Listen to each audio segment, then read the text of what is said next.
I am here with Zion Perry, the fighter, the MMA fighter, kickboxer, king of the ring. Damn, dude, thanks for making it. The wannabe MMA fighter. The wannabe MMA fighter. The fight that was meant to happen yesterday but didn't, but that's all right, bro. Things happen. Yeah. It would have been cool to say, yep, I'm 1-0 in MMA now. But that's all right, man. I mean, like, things happen, you know, in these circumstances. Did the fella miss weight? Did he get injured? Tama, right? Yeah, from CKB, yeah. So the opponent I was meant to fight was, his name's Tama. Apparently, he broke his hand, I heard. Ooh. Yeah, so you kind of need your hands when you're fighting. Need your hands. Yeah. So, it's a shame. And that, I guess, the timing was also not great because we couldn't find a replacement in time as well. So, yeah. That's a bit of a shame, but hell, man, like, excited to talk to you about all the things you've done already. I mean, still pretty young. You've achieved, fought on Capital Punishment, Arsenal X, TMT, and Lights Out. And we were just talking before how you've fought Alejandro twice. And then that's how you won King of the Ring in the final against Alejandro, who's also been on here. So congrats, man. That was because we've been messaging. I look back at the messages. I think I first messaged you back in November or something. Yeah, it would have been shortly after King of the Ring, I assume. Yeah, which was late November. So yeah. So we've been messaging for a little bit, and but it's great to finally catch up. I know you've done a podcast before, so I'm not going to try and stick to all those questions. But one thing I would like to talk to you about, and I've watched a few of your fights, and and how you talk about how you fight. And what I found interesting is you are quite a calculated fighter, from what I can tell. You focus quite a lot on trying to get your reads on your opponent. You don't really you're not really someone who just rushes in and goes for it, from what I can tell so far. Yeah, you'd be right to say that. I do like to think I am using my brain a bit in there, which would hopefully be a good thing. And yes, you're right. I do like to get reads, but I also, because I've had fights where I'm getting those reads a bit too late, so I also kind of like to sometimes be up in their space and make them uncomfortable as I'm getting their reads, if that makes sense. There's lots of ways to start a fight, but I do like to kind of keep the pace on quite early as well, just to, so I'm not just kind of losing on the scorecards by, standing back and watching. Kind of actually got to be up in there as well at the same time. For sure. So one thing I learned recently, actually, at Sam McGowan, he was telling me about this in Muay Thai rules. It's if you're showing that you're not getting hit and that you're hurting the other opponent, and you get punched and you're not phased. You've probably seen the fight from the one championship guys. They get punched like Rodtang. Rodtang. He's just I'm not hurt. Yeah. It's quite interesting, that sort of because that's quite different from K1 kickboxing rules that we've got here. You kind of don't want to get hit at all. Yeah. So it's I find that quite interesting. But yeah, with your fight IQ, I guess with the reads, I heard someone else talk about this. Shaq Sterling has also been on here as well. He had a recent fight. I can't remember the promotion's name, but he was saying the same thing. It took him a little while to get the reads in that, but then by the time he was getting the reads, it was getting a little too late in the fight, and it kind of I think it unfortunately cost him by decision. Yeah, that can happen. Which is you wait too long. So it's a fine balance, right? It is. It's all balance. Like everything in fighting, it's you can't do too much of that. You can't do too little of that. It's constant balance. It's a real art, obviously, as we call it, martial arts. Yeah, exactly. There we go. I was thinking it is quite bizarre. When you looking from the outside, when you hear people calling it an art, like martial arts, is it an art? It's just people hitting each other. But when you really break it down and see all the different kind of components that goes into it, it really is an art form. You're kind of, it's like dance. I reckon it's probably the closest thing to it is because you have choreography in a dance, so you kind of know what your dance partner and you're going to do. Following the person as well. But it's kind of like that. But there is no script. You're kind of making up as you go, and someone will end up on top because they're doing the right things to get themselves in that place. And yeah, it's pretty interesting as the more you do it. Yeah. I was gonna ask you as well about your first part of getting into martial arts. Is the first thing you tried, was it kickboxing? Was that the first martial art you tried? Did you ever try karate, like taekwondo or anything like that? Ages ago, I was kind of doing a bit of jiu-jitsu pretty casually and a bit of grappling stuff. I was pretty off and on with it, and I didn't really see it as something super important in my life to pursue. But I would say what really, my very first martial art, I really kind of fell in love with and really put everything into was Muay Thai. Muay Thai. Yeah, which is, it's pretty similar to kickboxing, but there is definitely some big differences that will create a whole different dynamic. Obviously with the clinch, which is like my favorite part of Muay Thai. Nice. Which is kind of grappling in itself, standing grappling.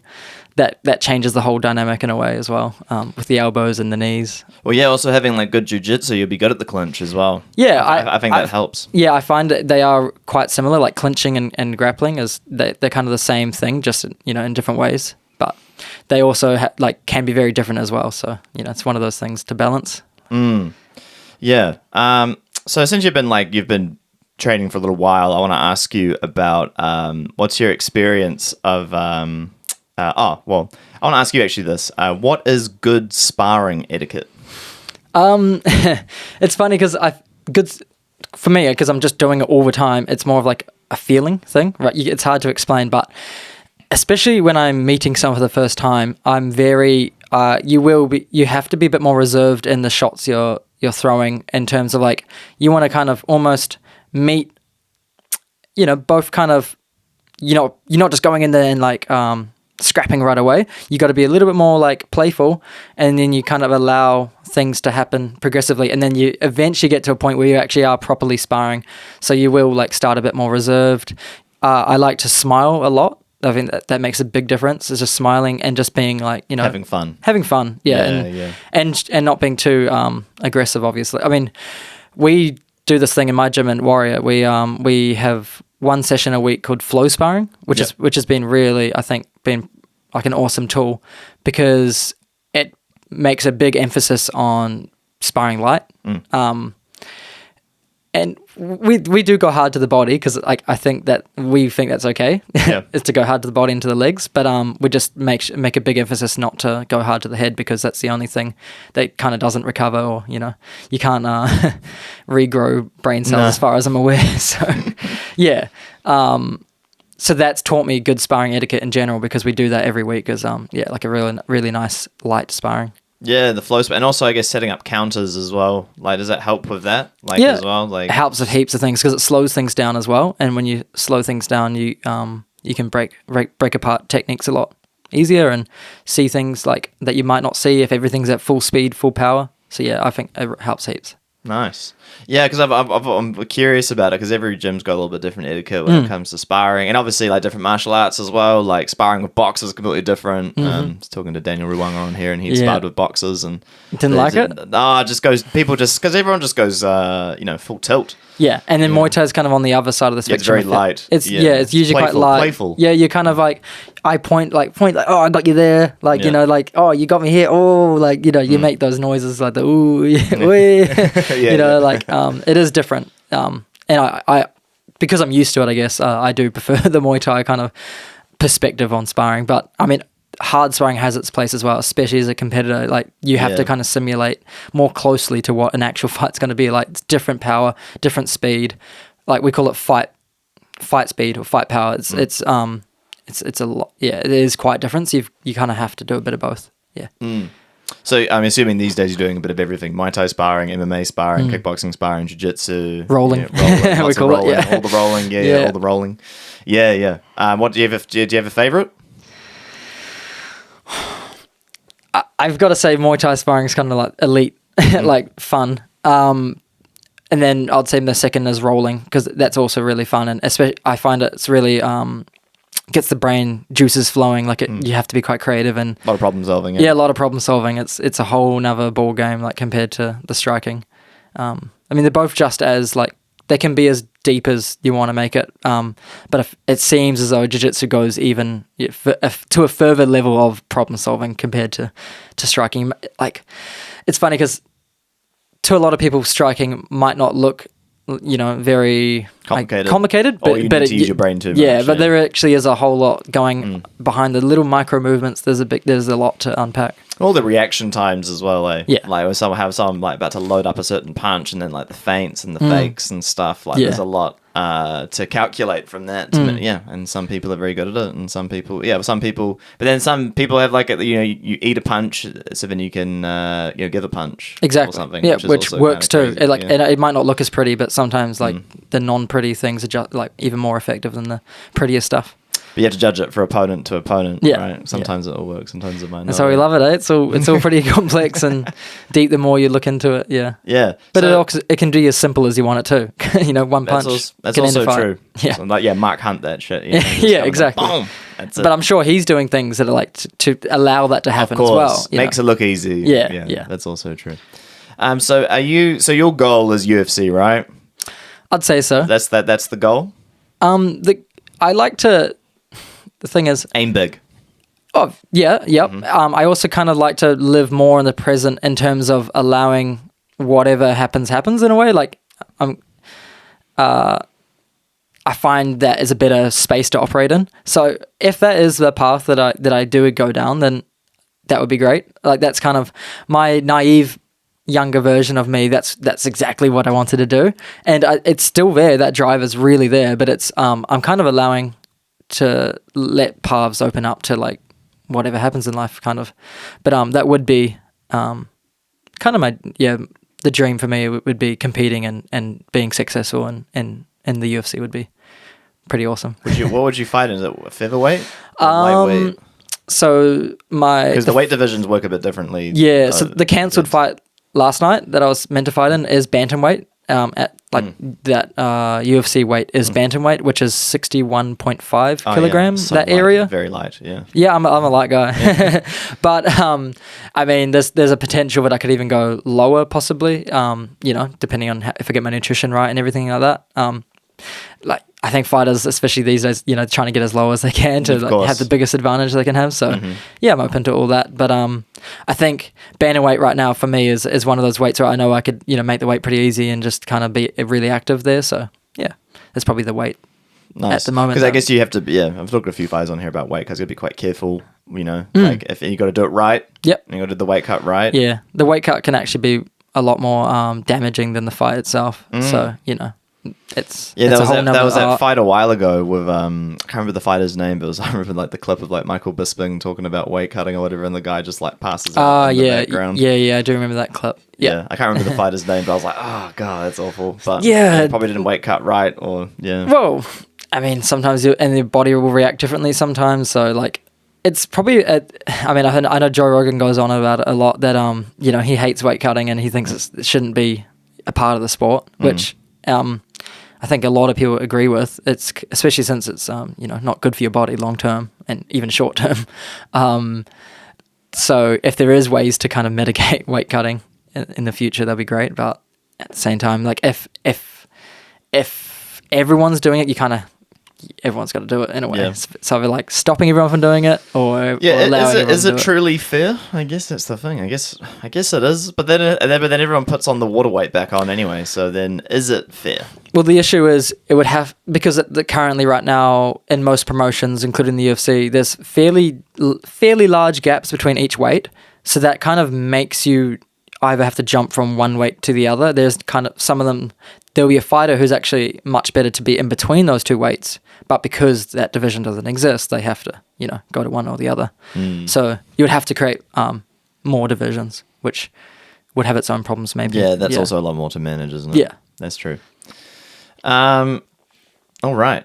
Something else I found interesting that I learned about you was that as well as being a fighter, and you also work in conservation. Is that right? So, I wanted to ask you, how long have you been working in the field, by the way? So I'm actually in the office mainly, but I do go out to the field every now and then to kind of see how things are going and have like a trip out with our like a local rep or something. But I've been working in conservation for 3 years now. So like I pretty much right out of uni, I got landed this cool job where I'm mainly doing a lot of the like administration work and office work, supporting our reps out in the field, our field ecologists who are doing like the stuff on the ground. And there's a bunch of us in the office kind of doing all the paperwork side of things and getting things going. Yeah. It's about 3 years, and it's pretty cool. It's great knowing that you're kind of making a bit of an impact, a positive impact on the on the environment, which New Zealand's environment is so unique and special, especially I think so many Kiwis can kind of relate to that just knowing that like in our backyard there's these places we can go to that and feel really connected to and grounded to, and I think it's pretty important to protect those places. So yeah, that's what it's all about, really. No, that's awesome. I wanted to ask you, it's got kind of a big question, but do you think New Zealand is doing enough for sustainability? So when I look at that, you can make this as broad or as detailed as you want. I won't make it too specific or anything. Just sustainability itself is like all about kind of doing the things that are going to like limit non-sustainable energy sources. For example, like I like to look at it more of an energy point of view, where you're kind of recycling energy. Mm-hmm. So that's stuff like hydropower, wind power, things like that. The more we can do that, the geothermal stuff we're doing as well, the more we can kind of build more into that, so that like 100% of our energy would be from like renewable sources, for example. That would be awesome in terms of like sustainability. And then the other question, I think, is we've got like a lot of like kind of landfill and rubbish problems, just like all nations have that issue. If there's, I think as more technology kind of comes, we can, do better things. I think we're doing okay, but I'm not an expert in sustainability practices in New Zealand by any means. But obviously, the more we can invest in that stuff would be great. Like, and kind of, I guess, electrifying our industries and things like that to take away from relying on fossil fuels and yeah. Sure. Yeah. I think the only counter I have there is like I just don't. I think I talked about this podcast before with someone else, but it's like I don't think we are quite there to be fully reliant on renewables just yet. We're nowhere near there. And there's yet. a balance of the demand, obviously, for power, which is huge, of course. But then the other issue is that I think you have to find a way to not just balance the demand, balance the renewable, but then I think it's also like having all the sources available to you and using fossil as like a backup, but not as a main, which I think we should still keep it. Yeah. I don't think we should, because that's one thing, I guess, globally, which is interesting. Everyone wants to get rid of it, but I don't think it's a good idea to get fully rid of it. I think it needs to be there in some way, because whether people like it or not, even coal and fossil fuels is like, it's like the most reliable way to create energy. That's right. And all of our technology, kind of, especially for like, post-industrial revolution, like everything was designed to be, run on steam and coal and that kind of power source. So we have to make the right ways of going about. It's been obviously like if we can invest more and more, money and time and resources into like, creating more renewable energy stuff, then I guess that's the way forward. But that's always going to be a super complicated journey. And I mean, yeah, I'm not an expert on the no, I was curious because you work in the conservation field, so I'm assuming you had an opinion on it. So I'm just curious because we're in a funny point in time with like for sure where we're progressing with this stuff and like what works, what doesn't, and I guess you will be having these conversations in your workplace and definitely conservation workspace. So our line of work is a lot more about protection of species and biodiversity. Okay. Yeah. So because the environmental issue, if you call it, it could be it's such a wide spectrum. It is, yeah, because protecting species, but then it's pollution, but it's also to do with energy. Yeah, you have to think about so many assets. Oh, yeah, exactly. Yeah. It's all related. So, but our specific, I guess, goal is about protecting. It's called open space values. So, like, Indigenous forests would be our largest kind of areas that we're trying to protect. Yeah, so we work with private landowners and help each other protect these spaces in a legal matter as well. Like, so we kind of protect these blocks of land from being developed. Yeah, and things like that. And that's so important. I think it's like I won't get too political, but I think as time has been telling us, I think that stuff is even more important than ever. It's that we only have a finite space that these correct. Important ecosystems are in, and if we destroy them all, obviously there's nothing left. No, and it's not going to be good for our human health either. So it's all And I think what's also interesting about it for me is if you take away these native forests or whether it be nature reserves, wetlands areas, you actually also damage tourism. And which is one of our biggest so economic. Yeah, it's kind of like interesting when people think about it from like people just want to get a quick buck, I guess. But Yeah, well, it's but it's good that we have those things in place. But no, it's great what you're doing. That's cool. Yeah, it's a cool mechanism that like a lot of farmers and things will kind of come to us and get those little blocks of bush and those special places protected and yeah. Yeah. Well, if anyone ever takes it, you can just fight them with your Muay Thai or that's funnily enough. Out in the fields. Yeah. Some people in the office talk about that. I'm like, we can make like an enforcer role or something. But yeah. I'm just a little mad, so I don't know how imposing I'd be. But you could be enforcing. You got to fight with Zion in an MMA match. Got to get in the cage with him. If you want this land. Yeah. If you want to get in that bulldozer and smash that place down, you have to fight for it. Literally. Money's not gonna get out of this. Yeah. No. It's been good though. Yeah. No, awesome, dude. All right. Okay. So I've got some fun questions for you, and then I also have some AI questions. Oh, okay. Because I thought we'd just spice it up because have a bit of fun today. So, what I want to ask you, okay, so what are the hidden rules of a combat sports gym that no one talks about but people follow? Oh, yeah, it's interesting you bring that up because... And this episode is sponsored by me. Do you struggle with sleeping, and particularly struggle with light and sound while sleeping? I think it's time you get the sleep that you deserve. My business, Infinity Sleep, specializes in sleep well-being products to enhance your sleep quality. I've been using sleep masks and earplugs for the past 3 years to help improve my sleep, and I'm so stoked to finally have ones that have been created for my own sleeping needs.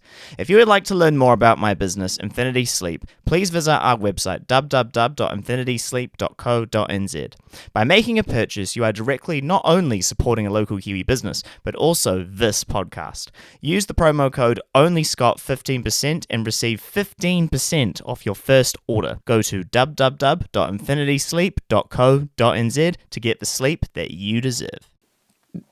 I've been in a combat gym now, over the years for about maybe 5 or 6 years at this point, in different gyms and things, especially at the one I'm at right now has been the bulk of it for the last 5 years or so.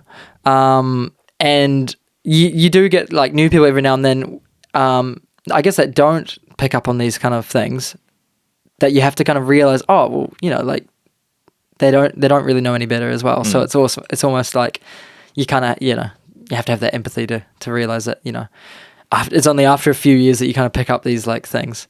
But I'd say a hidden rule that everyone kind of tries to follow, I guess, is it's mostly really just being a decent person. It's probably the best way to put it. It's hard to explain, but one's definitely about controlling your emotions and your temper. That is probably would be the biggest thing that would get you in trouble, which is probably in all work culture really, but especially in a a combat scenario where there's kind of your bodies are on the line a bit, it's even more important. It's always kind of a bigger deal when someone is letting the emotions get to them and they just kind of lose it. That's something that would be that kind of behavior. Try to keep in line. Yeah, that makes sense. Yeah, I mean, with sparring and stuff, or even rolling, people can get very aggressive. Or someone's had a bad day, someone broke up with their girlfriend. You can't.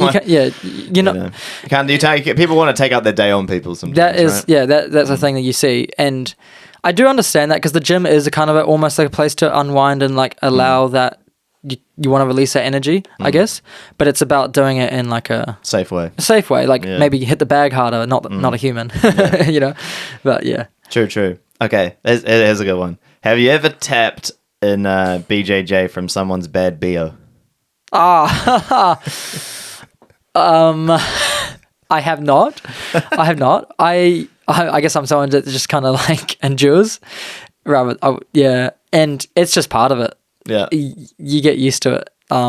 Breath is another one. Yep. Some people fart when you're rolling, and that sometimes you do want to tap and just walk away from that area, but you kind of just go through it. Yeah. Yeah. You've got to win that roll, no matter the cost. Yeah. I've never thought I guess it's bad enough to to stop the flow and then disrupt the rhythm, I guess. So, Have you ever told someone that they smell? no. No. Yeah, maybe I'm too nice sometimes. but it's also nicer to tell people those kind of things. But I've never had that much of an issue. I think I remember.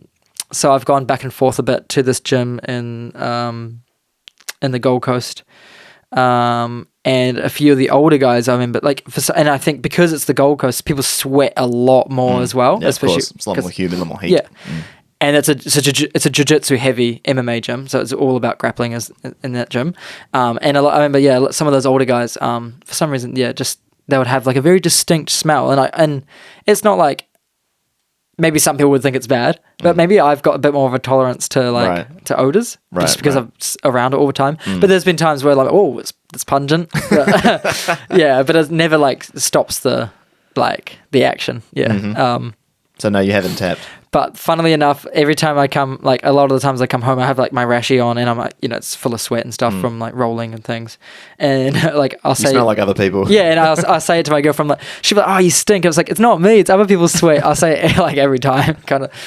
It's become a bit of a thing, but I'll just say, I'll just try and blame it on other people's sweats. Yeah. I don't smell, babe. Yeah, it's everyone else. It's everyone else. It's it's even worse. There's 10 people's, or even more, sweat on you right now. 10 people sweat on me or more. Yeah. It's like a concoction of... this is probably really gross for some listeners, but a concoction of bacterias, but it's just just the... Make sure we stay clean. Make sure we shower quickly after the gym, especially jiu-jitsu. No staph. Yeah, no staph. Keep that away. Yeah, I've gotten that a few times, especially since rolling a lot more. But it's not fun. I think someone told me that it's. I think you've got 17 minutes after. I don't know. This might be not true. I just heard it from someone. 17 minutes after you've finished, you have until you can get rid of staph if you've managed to.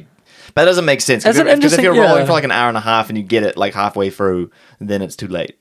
So, how does that work? So I don't really know. Maybe they're talking shit. It sounds like one of those in kind of... theory, it sounded all right, but now that I think about it in more detail, I'm like, nah, I don't think that works. Because what if you get it when you start? Someone's got staph. Yeah, at the very start of the roll. Yeah. And you just get it right then, and then you give it to everyone else. Clean the mats, guys. Get clean. Yeah. So, I'm definitely using scrubbing soap on my body now a lot more. The antibacterial soap and stuff. Yeah. Nice. You kind of have to. Have to, bro. Yeah. Have you ever vomited from training? I have felt the urge to, but I've never actually gone actually vomited. No, which is weird. It's been many years now of really grueling, intense training, and I don't think I've ever actually vomited. I've gone close to it, but never. Never have.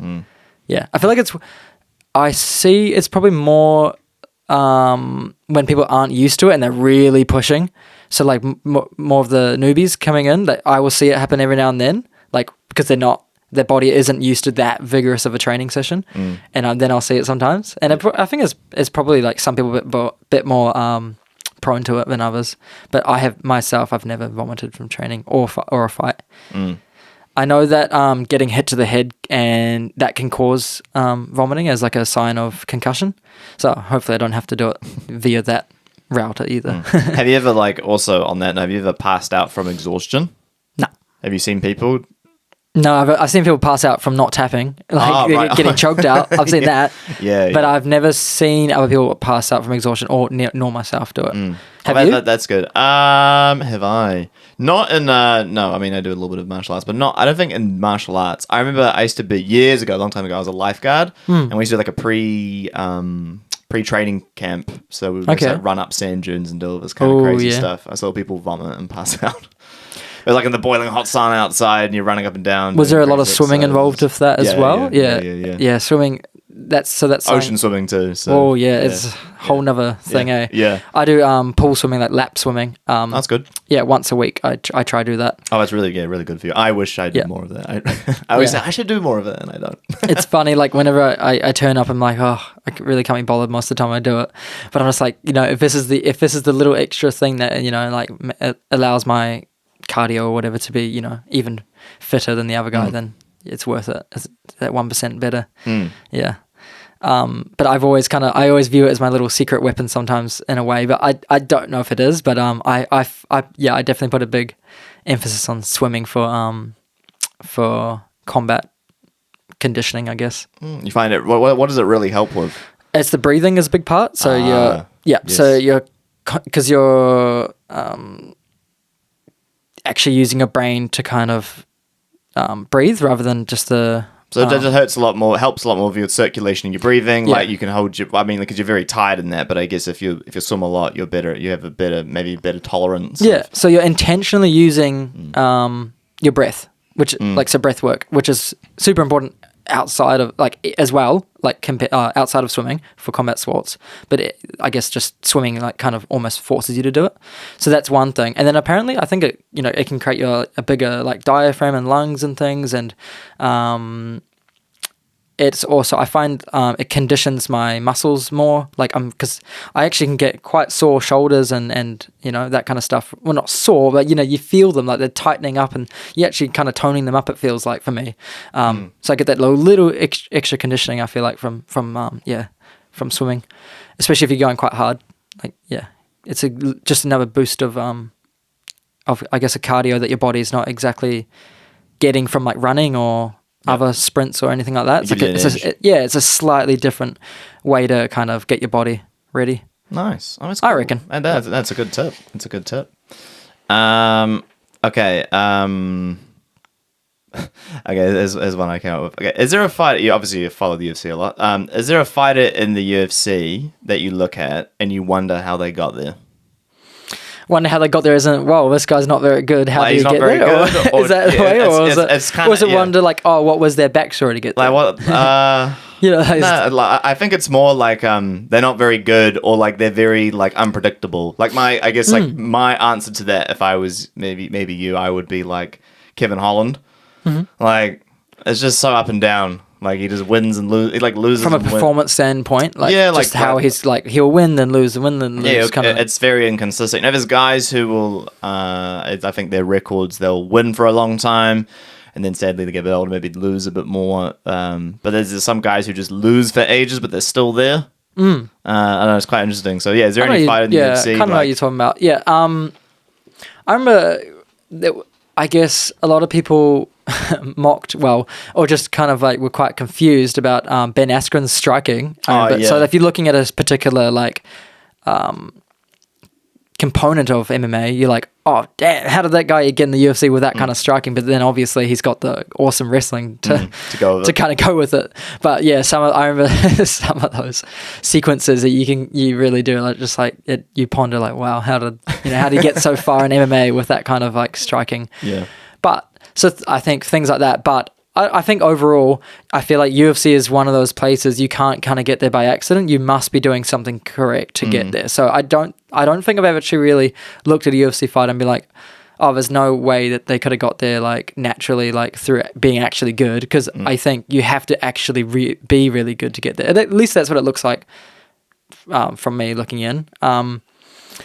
Who else? I mean, I know Khabib had pretty shocking striking as well in the beginning. In the very beginning, yeah. But then he obviously progressed and learnt heaps and became a really good striker as well. Undefeated, yeah. Yeah, so I think you can look at things like that. Then there's obviously the other side where you have extremely good strikers that might not have great grappling, but those things usually will tend to get exposed, I guess, at some point. Sure. And then they might work on it, but.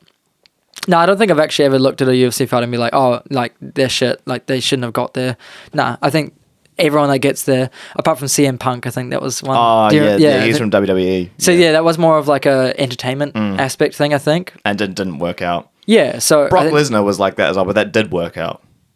Yeah, exactly. Brock Lesnar, he was really good. He was originally from WWE, and he moved over, and he was amazing. So. Yeah. So, those are just huge. I think pretty much apart from CM Punk, I think, everyone kind of deserves to at least show their potential. Yeah.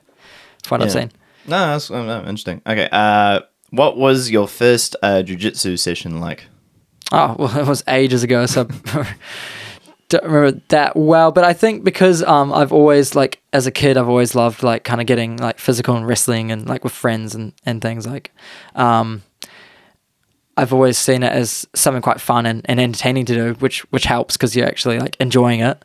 I think I enjoyed it. I remember some interesting things about I guess a lot of like dojos and when it comes to jiu-jitsu and things is there's actually quite a bit of tradition I didn't really like know much about. Like I remember, so one of the dojo in Motueka where I'm from, every time before training we'd line up in a row going from like the highest ranking belt to the lowest ranking belt. I don't know if you've ever seen something like that. So like there'll be the senseis at the front, and then you've got you got like, if you have a black belt, for example, like they would be at the front left kind of, or front right, whatever it starts, and then it kind of goes from like most skilled to least skilled, going to the back of the room. So that's a tradition, I guess, that I didn't really know about, and I was quite surprised to see. Just an interesting thing. Apparently, that's like an old feudal Japanese kind of setup. Like So ranking, so that was something I was like, oh well, that's interesting. But obviously, I think in the modern day today, like we don't see that heaps in jiu-jitsu gyms and stuff. There's less tradition. I feel like there's, especially like at the jiu-jitsu gym I'm at right now, is has a very different kind of mindset of approaching jiu-jitsu. It's like the teachers don't feel like they're like, it doesn't feel like there's this huge hierarchy where they're like kind of like, pointing down at us. It feels very much like a collaboration. So yes, maybe, but so there'll be some places that are more traditional than others and things like that. But some follow probably more Japanese rules, some follow Brazilian rules. It's more of a modern take, eh? Yeah, and if I'm not mistaken, the Brazilians kind of they were taught from a Japanese to begin with, but then obviously they've they kind of took it, and really. I feel it made it a lot more effective as well in some ways. This Brazilian jiu-jitsu is like, it is the jiu-jitsu to do. Yeah, so that's true. It is. Yeah. What do people underestimate about you?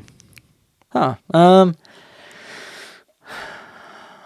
try not to really even think too much about other people's opinions on me, because I mean, I catch myself doing this a lot where I have like a certain perspective of someone, but then that will change because, well, you only know someone so much because you're not that person yourself. So, I try not to think about it too much, because I know that you'll never kind of fill my shoes in a way, or I'll never fill your shoes, because we're two completely different people with different backgrounds and things like that. But sorry, that's a complicated way of putting it. But I do like care to a degree what people think about me. Obviously, ego's a thing. What are things they might, because I'm a little guy, they might think I'm weak, maybe, but and maybe I am. Like I'm not. I don't think so, bro. Well, I'm not strong. I know I'm not. I think you're pretty strong. Physically, I mean, it's funny. Maybe you could. I guess strength is like the eye of the beholder in some ways, isn't it? Exactly. Like, yeah. So, and because a lot of the time, like if you go jiu-jitsu and stuff, you've probably had this experience, someone who weighs double your weight, true, but then they don't have the skill set, then suddenly you're strong. Yeah, definitely. Because they don't understand the mechanics. So then in that way you could say, okay, they can't just lie on top of you because they can't. They don't know what they're doing. It's right? like the mechanics and the leverage and everything that. So I guess strength is interesting because it depends. Because when it comes to martial arts, like just because you're a big guy doesn't mean you're going to be good at it, as we know, Yeah. What's it, the Bradley Martin 260 or whatever? That's so funny. I love that shit. Have you seen that guy? No, He's like there was like a podcast a while ago. It was like with Nate Diaz or something. And he was just like, because Nate Diaz, he's not the biggest guy. No. But then there's other guy, Bradley Martin, he was on like this stream or something. He's a big streamer or whatever. Yeah. From the Full Send podcast or something. And just fucking around. I don't know if he was like, it sounded pretty genuine, which was kind of funny. He was just like, but I'm 260, I'll smash you. It's just like, but you just go to the gym. Did they have a fight? No, I don't think they did. I think he went and tried jiu-jitsu and something was like, had no idea what he was talking about. Because in his head he was like, I'm big, I'm strong, I've got muscles, like. So what do you mean someone who does UFC and train their whole life can beat me? Yeah. Like, people are very strange. That is something you'll hear a lot, is like, oh, well, I'm bigger than you, so of course I'm going to win. And that can be true to a degree, but I mean, martial arts shows, time and time again, it's actually more about, obviously, there's a lot more involved than just straight, strength difference or power difference, size difference. But I'm not too sure. I like I said, I don't try to think about too much about. That's the healthy way. That's the healthy way of doing it. I'd keep it with that. Yeah, hopefully that's kind of working. So hopefully, just keep going like that. All right. Okay, here's one. I don't know if this is a fun one. Is there anyone who doesn't do combat sports who you'd like to fight? So that kind of, when I think about that, I think about like the YouTuber fights and stuff. Yeah. Or it could be that, or it could be like, I don't know, some celebrity figure or whatever, whoever you want. Someone who doesn't do combat sports. I've never thought of it that way. There's no one like from pop culture or anything that like I'd be like, oh, I'd love to fight that guy.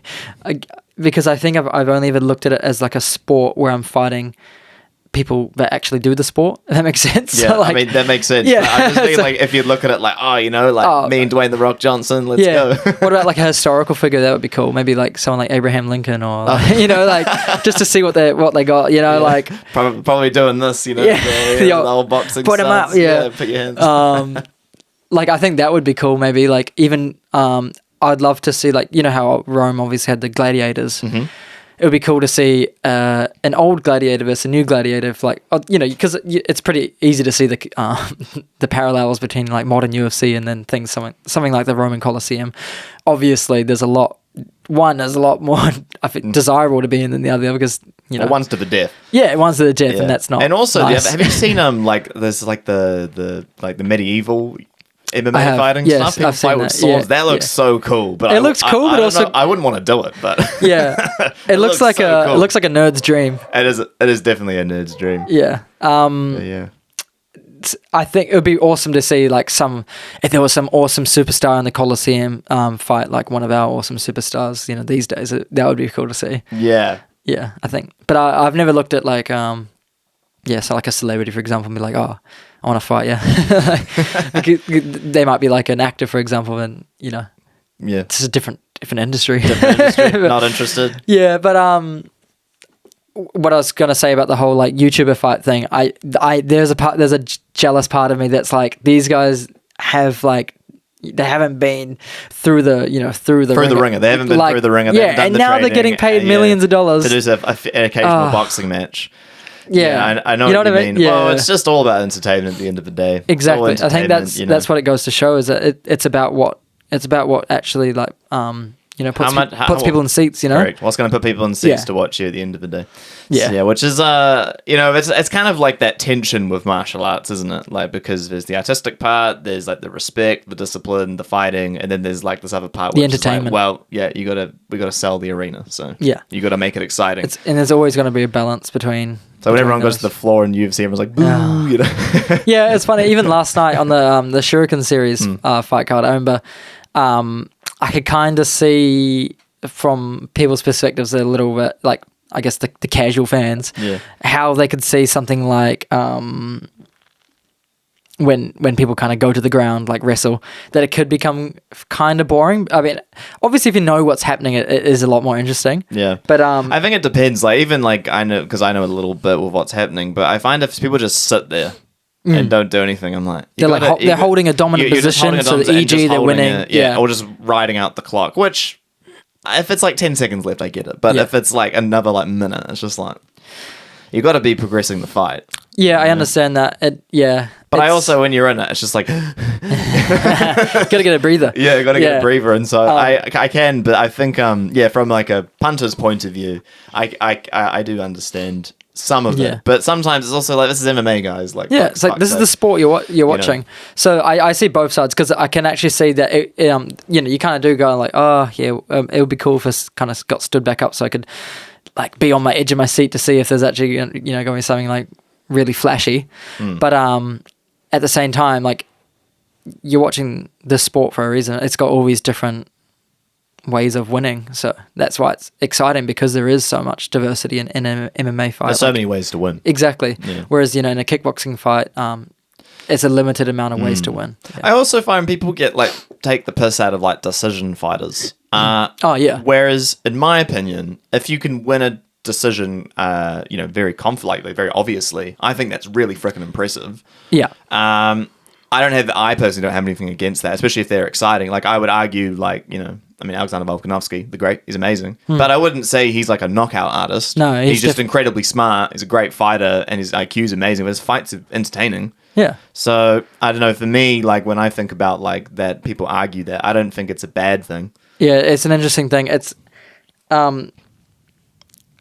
because I see the excitement of like someone finishing a fight. Of course, it's the knockouts and stuff it's dramatic, exciting. and yeah, I understand that. And then, but being in it myself, I also like I definitely appreciate obviously a good point fighter because that takes a lot of skill to be able to kind of dominate your opponent in a way where you're not finishing them, but like you're on top the whole time, and you're showing everyone that you're on top the whole time. Dominating. Like, it's complete dominance. Yeah, like you're winning every round, or you're at least winning most rounds. It's a skill in itself to do that without actually finishing the fight.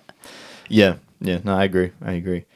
All right, this is the last one from. This is one of my last questions from. And then are we going to? And then we go to the AI question. Okay. So this, I don't think you've done this, but I'm going to ask anyway. Have you ever just thrown punches to the wind and hoped it worked out? And has it? So I don't want to give away too much of my style, but I don't think this is giving away much. No. Just if at one point you just like, fuck it, let's just throw a few So maybe fucking left, right hooks and just see if it lands. Yeah, weirdly enough, I've never really done that ever. It may be part I of think it. that's smart. Well, yeah, yes and no, because it can be effective in itself because it is like it can be unexpected. But it seems that when I'm in there, it seems like everything I'm doing, it just seems quite intentional. Like I am. Sometimes I will actually put shots out that I know isn't going to land, but it's because it's going to set up something else, which then sets up something else, and then so sometimes I can actually I can show something that looks like it's kind of throwing to the wind, but it's not. Like I'm just doing something to put out there to show, there's this spot here, but then I actually go somewhere else and things like that. So yeah, I've never actually like swung like when you see kind of people go like this in the middle and just kind of throw hand, big hooks. Yeah, I can't say I've ever kind of used that strategy. So yeah, yeah, definitely more of I'd say a technical fighter. Yeah. No, that's good. I was just curious if you get to one point in the fight, you feel like you're losing. Like, okay. I don't know if there's anything wrong with that because because that actually can prove effective. It could work. It does work. It could work. Yeah. All right, now we'll get to the AI question. So I did have to kind of edit some of these because they're just too weird. So sometimes a bit like it doesn't actually make sense. Yeah, just out of curiosity, like what kind of prompts like are you kind of leading? Oh, so what I did was I was like, check out Zion's profile, have a look at what I've already written, like questions and stuff, and then I want you to come up with some like fun, edgy-ish type questions orientated around would you rather. So these are would you rather questions. So let's see. Okay, I like this one. Would you rather have to scream every time you threw a punch, or have your corner communicate through interpretive dance? Okay. Wow. I asked the big question. Yeah. But I think both of those don't seem great. Because if the corner communicates to me in a more of a verbal way because. I'm not going. It'd be very difficult to then turn them and they dance and be like, "Oh, that's what you mean." So that's what I do. By the time I look back, I'm getting owned. So that would not be helpful. I'll do the scream as I punch. Maybe I can just do little screams so I can get around it somehow. And with some people, like if you've seen like someone like Jonathan Haggerty fight. Have you from one championship? He's a oh yes, Muay Thai fighter, right? Yeah, Muay Thai fighter. He's one of the best ones. So he's one of those guys that uses a lot of like one's called screams, but they're close to screaming, like with a lot of the strikes, like that kind of. And there's a lot of fighters that actually do that, and because you using that that focus, that energy, that I think it helps with breathing as well. It does. It's a breathing thing. Yeah. So maybe it's not even that bad of a thing to do, really. No. Especially if it's helping with breathing. Yeah. Okay. Yeah. All right, here we go. One. Would you rather fight on a trampoline where both fighters can't stop bouncing, or fight underwater, but both of you have unlimited oxygen and flippers? Whoa, that'd be cool. I don't know about the flippers thing. It's gonna be a bit tricky. It'll be tricky. The kicks will be hard anyway, but now you got flippers on. But then you could, I don't know if you can take the flippers off and smack them in the face. Probably and not. Also, because underwater, if you're weighted, so you're kind of on the ground underwater, that would make it quite different compared to if you're just kind of floating in like the mid column of the water, or a trampoline. I think the trampoline one would be really fun. It double bounce them. Yeah, you really try and like smash, go for an uppercut, Superman uppercut. So is it literally just a trampoline instead of a canvas? Is that Yeah, you just on like a big trampoline. that'd be pretty fun? I think I'd like to do both, but yeah, go for the trampoline one. 'Cause Trampoline one. you could do some really cool combos and stuff. Yeah, like a Street Fighter or like Tekken Yeah. fight. That'd be cool. All right, sweet. Okay, would you rather your pre-fight ritual is feeding ducks at the park, and you cannot skip this, by the way. So every time before you fight, you have to feed the ducks, or you can only train between 3 and 4 a.m. and you got to be in bed by 5. AM. Yep. So you can only train in the middle of the night. Definitely the ducks. Feed the ducks. That's gonna. Yeah, well, the way my sleep schedule works now is that would be horrible. So like, well, I know it can change, but yeah, well, sleep just on the sleep thing. Like I find it, so important. It's like, of course, sleep recovery. It's just. I mean, everyone knows how you recover. Yeah, but I think it's even now. Like nowadays, it's coming out like. Even more and more studies are showing just how important it is. So 100%. Yeah, sleep's super important to me, so I have to go with the feeding the ducks. But I mean, what if you're in a place that doesn't even have ducks? So like, well, you have to find them. Maybe you have to bring a duck. You have to bring a duck. Maybe you have to get a pet duck and then bring it with you and then feed it every time. I mean, maybe you can bypass. That'll be really expensive to fly a duck, to places you need to fight it. I mean, you got to do it all that or train between 3 and 4 a.m. Yeah, having a pet duck, that's cute. Hey, that's like a good little, like way to promote yourself as well. Yeah, that's like a gimmick. It's like a gimmick. Definitely a gimmick. Yeah. Yeah. Could be a cool duck. Yeah. There you go. All right. Yeah, have a duck. Okay. Would you rather get KO'd so hard you briefly become a cloud, or KO someone so hard they turn into fine mist? I feel like I know the answer to this. I mean, what does it do to you as you do unto others or something? So, like, I mean, I don't like hurting people, but I think I might. My brain's quite important to me, so I don't really want to get knocked out in general. So I guess I have to do it to others. But and they just turn into. Is it temporarily, or they're just gone now? I didn't elaborate. Okay, I'm gonna assume that they just they come back together, so then I won't actually get. It's not just straight murder. Yeah, I hope not. So. Because it does say you become temporarily a cloud. Yeah. So hard you briefly become a cloud. So I'm assuming they become fine mist for a bit. So they completely disintegrate into mist, and then they reconstruct maybe in like a few hours or something. Ooh, yeah, that's gruesome. Yeah. Okay. Let's say that's a cool. There's no permanent damage either way. I'm hoping in this. I mean, that's probably not even realistic because there is permanent damage when you knock each other out. But yeah, I'm going to do it to the other person for now. That's fair. Being selfish. Okay. All right. We've got a couple more. This one's random as. Would you rather your fight gets interrupted by a rogue sheep that wanders into the ring and refuses to leave, or the referee is a seagull who keeps stealing the mouthpieces? Oh my god! So there's a seagull that keeps trying to get your mouthpieces. Does the seagull have what the referee wears and stuff like? Yeah. It's got the outfit on. That's pretty cool. Yeah. Or you just got a sheep that won't leave the ring. So you can keep fighting. Does it know we're in New Zealand? I wonder if it. I think it does because it knows. Because that's a Kiwi thing. Yeah, it does. Yeah.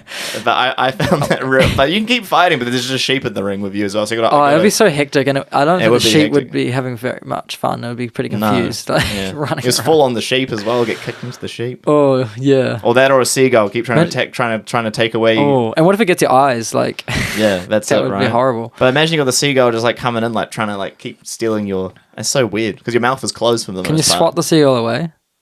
I mean, you can. You can swat it, but it's going to come back. So sure, and it distracts you. And yeah, maybe the sheep. The sheep. It'll be less interruptive in a way because having an annoying seagull thing coming into your vision all the time would be really annoying.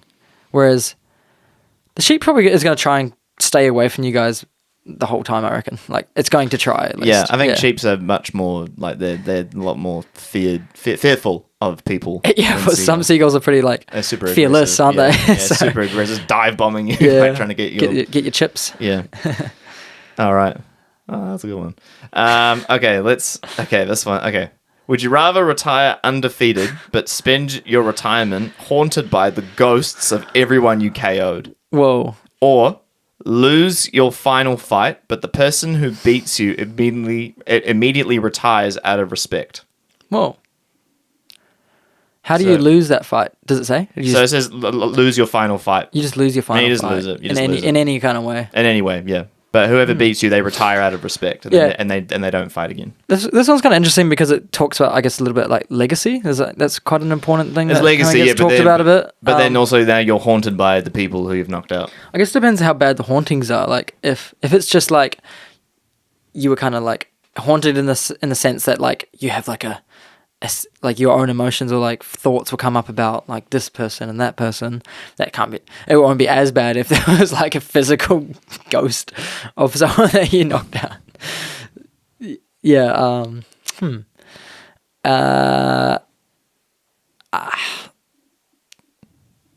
It's a. I don't know why I'm like thinking about it so deeply. It's such a stupid question. It's so random, eh? I mean. Legacy is, I try to say it's not that important, but it is in a way as well. It's a complicated issue in itself. It's very philosophical. I guess it's person to person. Let's just go with the fact that let's be undefeated. That'd be fun. And you get haunted by your... Yeah, and let's just say that the hauntings is not that great. Like it's just like minimal. Yeah, but they're like in your house every day. Yeah. When you're haunted, right? So they're going to be there every day. And so you're spending the rest of your years now. Yeah. I've had 26 fights, and I plan to have a lot more. So that's a lot of people. It's a lot. You've knocked out a lot of people, yeah. Well, yeah. How many knockouts do you have? I have 9 KOs/TKOs. So wow. Yeah. Which is pretty cool. Wow. That's a lot of people haunting you, bro. That's already, the beginning. Yeah. Already. That's 9 people. But not fair. You're on the legacy. You got to make. This was what you got to deal with. Because funnily enough, I don't want to like go too deep into it, but okay. I think that the whole like haunting thing does kind of happen in a way. I mean, not to the same degree, because like you do kind of think about your old fights and like, oh, you should have done this, could have done this, and oh, blah blah. From like a mental point of view, you do kind of haunt yourself in a way. But maybe athletes probably think that. Maybe there's lots of athletes that are like that in lots of sports. But yeah, go with that one. So go with the first one still. Get the good legacy. Yeah. Get the good legacy. Well, just haunted by for your now. opponents. Okay. Because I think, as a young fighter coming up, like that's kind of the dream, is that you do really. Not that I am undefeated already. Like I have had some losses, but let's say this is my professional MMA record or something. When you're undefeated in professional MMA, that's it. Yeah. Manifest. Yeah. That's it. Okay. This last one cracks me up. Okay. Would you rather have to fight your opponent and their mum at the same time, or fight one guy, but he's allowed to use a push scooter, so he can bring a scooter along? Oh. And you can use he can ride around in like the scooter. And I was thinking like immediately you use it as a weapon. As a weapon? I'm not sure if he can use it as a weapon. Oh, then definitely the scooter. But I'd say he's just allowed to have it, but I don't think he's allowed to like throw it at you or anything. Oh, okay. But even if he does throw it at you, it's kind of redundant at that point. Yeah. Because then he can't really just throw it out of the ring. Yeah. And I fought some opponents that have some protective, vicious mums, I reckon, as well. So like they'll be pretty hard 1v2, I reckon, in some cases. So have you actually? I reckon, like some of the. I mean, it is emotional watching your son or daughter get knocked out in front of you. That's and not even the ones I've knocked out, or like just fought against, and then I'll like meet their family or what sometimes. And I have met people's mums just like briefly, but I mean, everyone. It seems like so far I've been kind of blessed that everyone has been pretty nice, and like that's also I guess a misconception that a lot of people might have, is that you can almost demonize your opponent and everyone that they're around, like their crew. But we're actually all pretty. Everyone I've met so far is pretty nice in martial arts. Weirdly enough, like it's such a brutal, 100%, a non-forgiving sport. But it's a sport at the end of the day, yeah, and everyone is pretty nice. So yeah, but yes, I reckon I've seen like had protective parents around and stuff.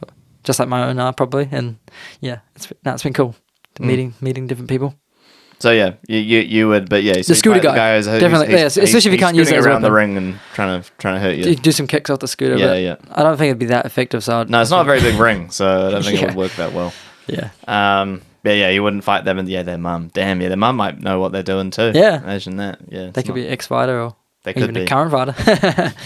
Yeah, that'd be pretty hectic. Oh, that's Those are my those are all Those my are the silly AI ones, Those are my AI ones. There's some good ones though. I reckon I think my favorite one might be the sheep one. That one's pretty good. It's just like, it's just cool to imagine almost. It's like just something just interrupts the fight. It just like add in obstacles. I remember like I've seen like random MMA competitions online. I think the two that I saw were just really funny and they're Russian ones, I'm pretty sure. Oh, yeah. There's like there's car jiu-jitsu, that's pretty funny. I've seen that one, yeah. And then there's the blind MMA. I haven't seen that one. And they're just in like an octagon. Are they blindfolded? Yeah, blindfolded. And they're just like having to find each other and fight. Oh, I think I might have seen a clip here and there, like something about that. Another one I've seen is like literal phone booth boxing. Like they're just trapped in a phone booth, like swinging each other. That one. That one's pretty crazy. Like, okay, I need to check that out. Yeah, because there's literally no like such thing as range. Then it's just pure like, yeah. Like if you're a really good dirty boxer, that you'd be like a champion at that. Yeah, I saw what's it he's quite a well-known commentator. Journalist in the UFC. Hangs out like Dan Hooker a lot. I forgot his name, but he did like the boxing, but you hold a beer. And it's like so you have like a bowl of beer in your hand, and then you're like doing boxing. It's one-handed boxing. It's like one-handed boxing, but you're drinking. Do you have to drink as well? Yeah, I think so. Like you get punched in the face as you drink. Like I haven't thought about it that deeply. I didn't watch the fight, but I think he did it. I have to check it out, but that does look crazy as well. Yeah. So and that actually reminds me almost as well. Like the whole slap fighting stuff. Oh yeah, the power slap. Yeah. I'm not a fan of that. I feel like it's just trying. How do you get famous as fast as you can, and just you have but famous for what? Like, but like it's like quick fame.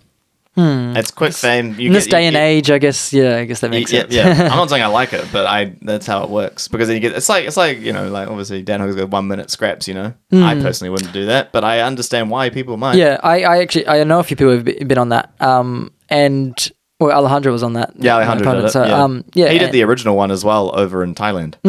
Yeah, and a mate of mine that I train with, Corin, his name is. He's been on that a couple times, I think, as well. Oh wow. Yeah. So I know people who've done it, and I know people who want to do it. There's people in my gym like, oh, I'd be so good at that. And so, but it's great. Yeah, okay. It's definitely that particular rule set. I reckon is not my thing, and same with the power slap thing. Like, I don't know. It kind of takes away a lot of the intelligence aspect for me in a way. That's the point, right? It's meant to be like a quick, entertaining thing to watch. And I could see how it could be entertaining. But not a fan myself. Well, the 1 minute scraps, there is still definitely like strategy and a bit of strategy involved in that, I reckon. And the only thing about power slap, what I really hate about it is you just have to stand there and take it.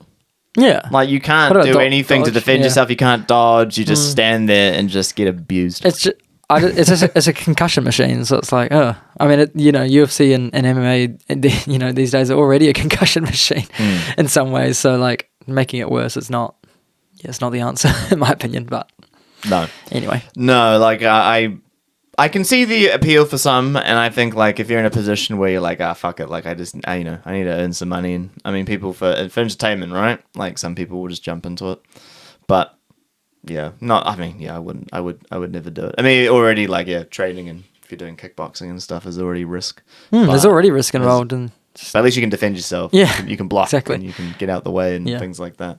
Because are you in jiu-jitsu? Are you a blue belt?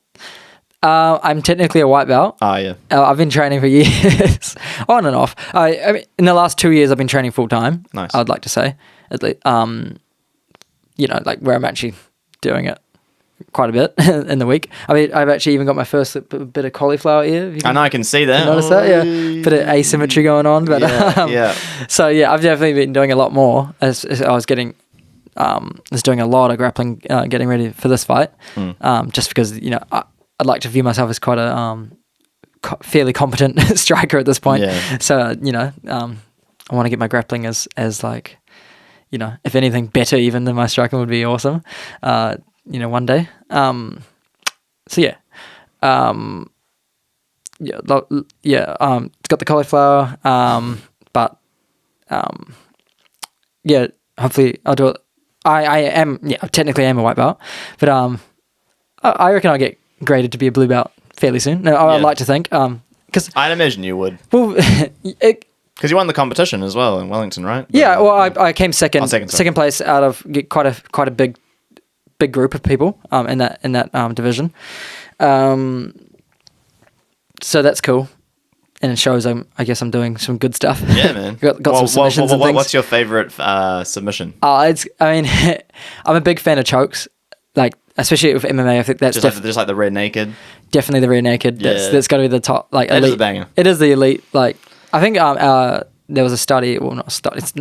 It's pretty easy data, but they looked at like what the most used, I guess most successful submissions are in like MMA, and I think the rear naked came out on top by quite a far margin. I bet. Oh, I could be wrong, but I think it was the rear naked choke that was the most successful, and there's a reason for that. It's just so effective. Chokes in general are. Yeah, because I feel like in general unless you're like really ground fighting, like getting like a Kimura, it can be quite hard. If one person's got an arm free and just punch you in the face, it's going to be pretty hard you have to be very quick with it, I think, if you're going to just try and just from an observer looking at it, I feel like it'd be quite hard if someone's like punching in there and maybe like you got one arm but you're trying to get out of it, and then because MMA rules, I guess you got to be like your jiu-jitsu's got to be, you got to be very confident, or the other person's just not very good at all on the ground. It'd be a bit of both.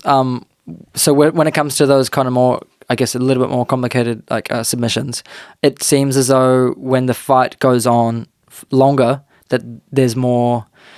Obviously, the sweat and it becomes slippery, so the scrambles are a lot more like competitive, and also harder to hold on to people's arms. Yeah, but in saying that, especially if you have a cardio advantage of the other person, that's when those kind of submissions start to present themselves more. It seems as they're though. tired, they're exhausted, more tired. So there's you can, and then it slows it down too. And I feel like that's an easier way to start getting some submissions going. But I will find out all these things soon enough. Hey man, it's exciting. Yeah, exciting. All right, dude. I think that's pretty much all I got for you.